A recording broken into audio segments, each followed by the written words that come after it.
hydration and wellness where health matters. I'm Nurse T, your favorite MP. If I'm not your favorite MP, let me tell you something, I will be your favorite MP by the end of January. But I'm so excited you're here for our brand new series, New Year, New You and Me. Each week in January, we're going to dive into practical tips on nutrition, exercise, and most important, our mental wellness. This is going to help us jumpstart your and my journey, because honestly, these videos really are for me to jumpstart me to be a better me. So let's begin. Okay, so now let me tell you what we're going to talk about this entire month. This entire month is all about making those small, consistent changes that lead to big results.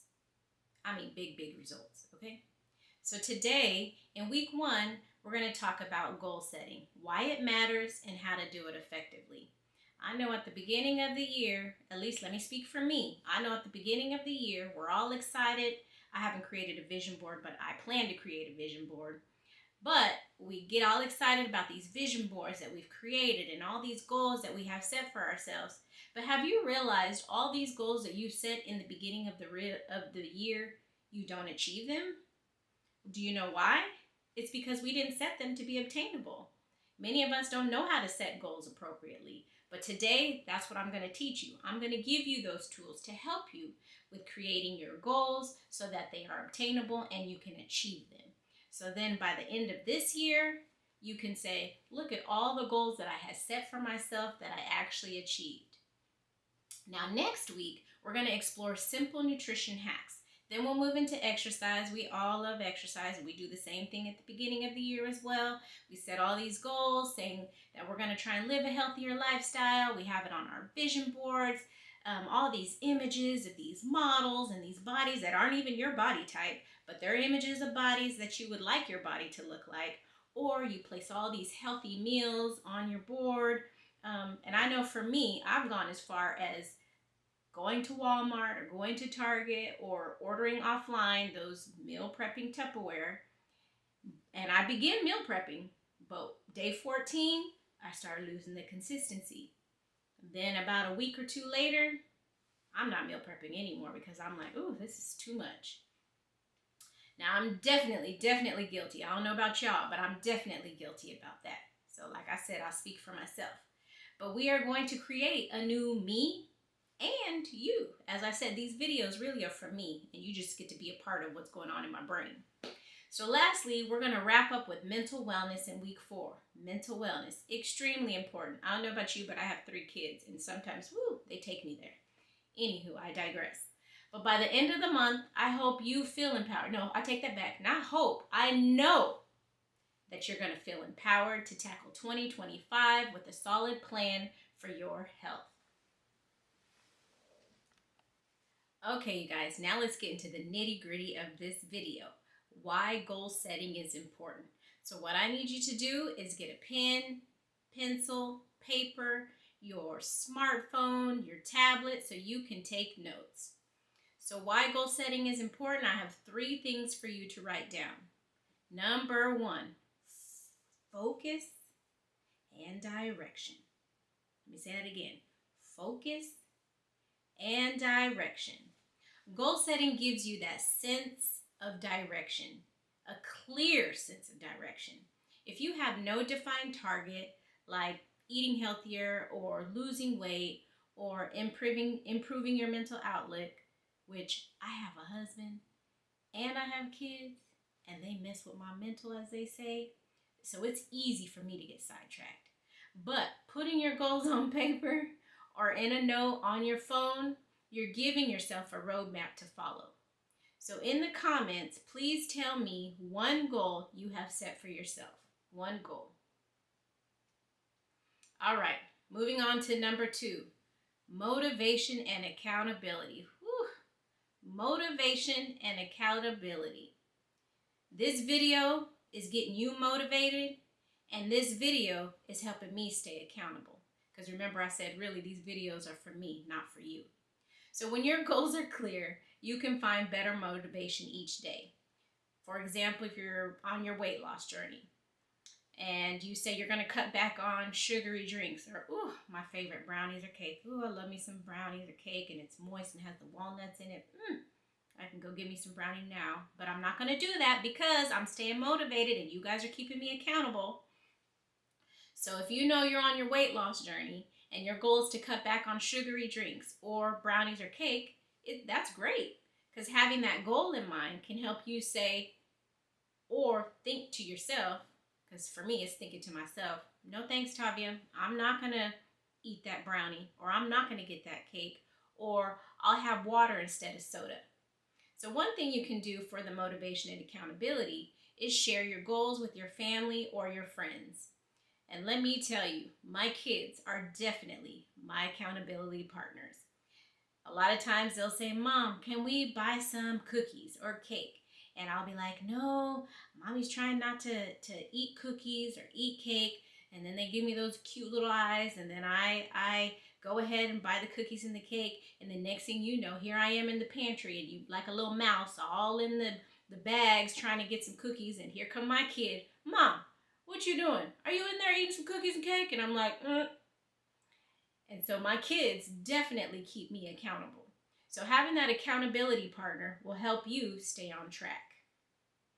Number 3, celebrating small wins. Ooh. How many of you put a yes in the comment section, but how many of you self-talk, have negative self-talk? Not positive self-talk, but negative self-talk. So that's why number 3 is important, because we need to celebrate our small wins. We have to stop the negative self-talk, as my daughter does. We need to stop that negative self-talk, and we need to celebrate our small wins. Each small step toward our goal, your goal, my goal, deserves a pat on the back. We need to pat ourselves on the back more often than fill our brains with that negative self-talk. So remember, celebrating these mini milestones, like if you're going to go a whole week without skipping your morning walk, or if, for me, I may buy the cookies and I might buy the cake, but I'm not going to eat the cake and I'm not going to eat the cookies. I'm not going to eat that cake anime. I'm not going to eat the cake. So that helps us stay positive and motivated.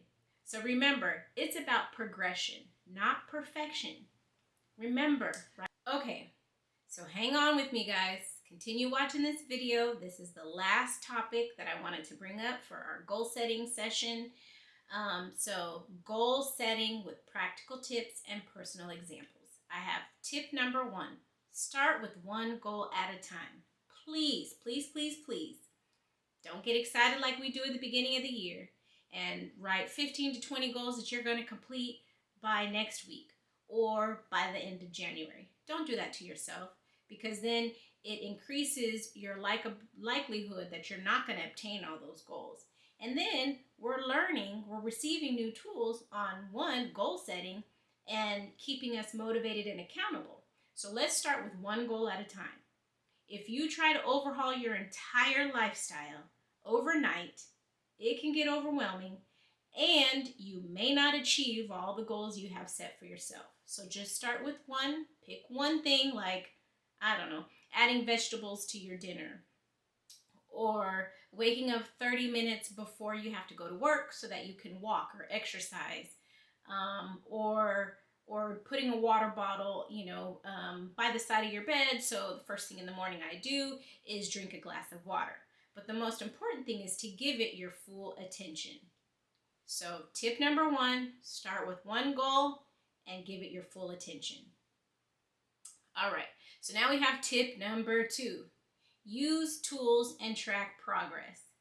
So we are in this society where we have our beautiful smartphones. These smartphones do so many things for us. So find a simple habit tracking app on your phone so that you can put your goals in it, and it allows you to track what you've been doing. Or go old school. Get a sticky note, piece of paper, put it on your fridge, tape it on your mirror, someplace that you see frequently, so that you can progress each day what you're doing. Therefore, when you go to your refrigerator and you open up your fridge and you're about to get something healthy like an apple or you're going to drink some water, you can see those checks and tallies. And you know what that does? I know what it does for me. Let me speak for myself, because like I said, these videos are for me, not for you. But I know for me, I get excited when I see the checks and tally marks that I've marked off, because that means I'm accomplishing something and I'm being accountable, for the things that I said that I'm going to do. So seeing those checks and tallies definitely can build confidence, and it keeps you motivated, encouraged, and it creates that momentum to continue achieving the goals you have set for yourself. All right? So, tip number 2, use tools and track your progress. All right, moving on to tip number 3, stay flexible. I mean, we all can do some stretches so that we can be flexible, but I mean stay flexible just in general, because life happens. Maybe you get sick. Maybe your kids get sick. Maybe your husband just threw you off for that week because he had an attitude. I don't know. Or you have a busy week at work, because sometimes my husband has an attitude and he throws me off, and I'll be like, Lord, please help me stay flexible. Lord, please, bite my tongue. Lord, please let me bite my tongue so I don't say nothing. So I stay flexible. But don't give up just because you missed a few days. Allow yourself some grace and get back on track so that you're able to obtain your goal, achieve them, and the most important out of all of this is it's becoming that long-term consistency that you're striving for, and that really matters.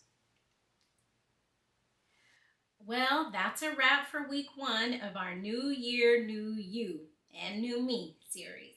I hope you feel inspired. Now, let me take that back. I know you feel inspired, and I know you're ready to set some goals that fit your life, and I'm ready to set some goals that fit my life.